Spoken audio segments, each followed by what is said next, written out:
Hello, I'm Sam Meredith and welcome to the week ahead, where joining me to discuss the market movers this week is senior economist with Verisk Maplecroft, Prashant Sawant.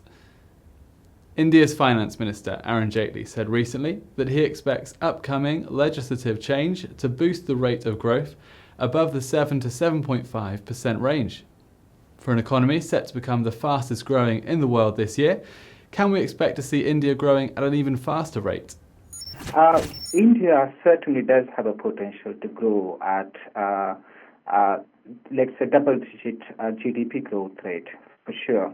It's the main hindrance for India's growth potential being untapped is it's a bit complex and also bit archaic regulatory and legislative system because it's not very easy. What is passed at the state level will definitely get implemented at state levels as well. And what Jaitley, the finance minister, is trying to campaign for is getting the support from the opposition to pass all those pending bills, including land reform bill, labor reform bill, and the most important is the tax reform, which is goods and sales tax. These reforms needs to be implemented on an urgent basis to ensure that India's growth potential is tapped properly.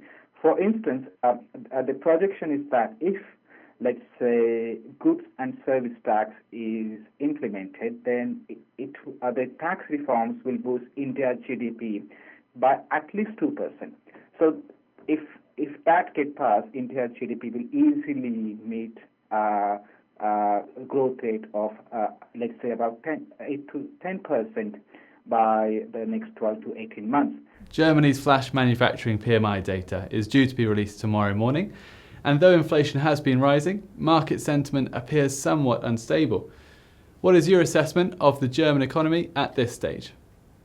Germany's economy, I think it's a bright spot in the entire troubled Eurozone area.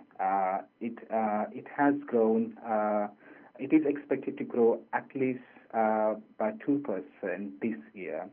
And this is mainly because of the pickup in the export sector. The inflation is also remained quite manageable over the last few months, mainly because of the low oil prices. But the industrial sector, which is reflected by the PMI numbers or even the IFO index, which is likely to be released on Wednesday, are still below the levels which were witnessed before the financial crisis.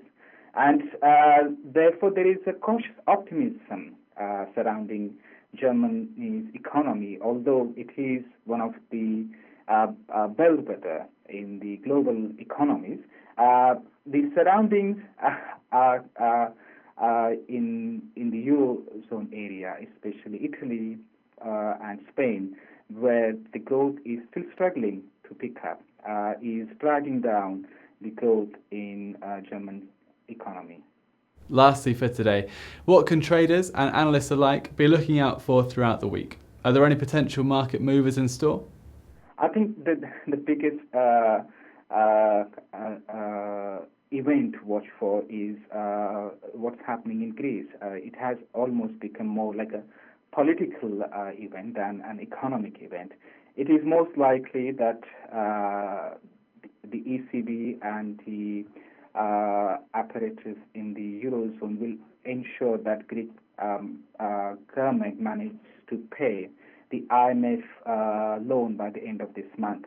But going forward is what is important, and how long the markets will have to be watchful about the events in Greece. I think it will be always on the radar for the next few months.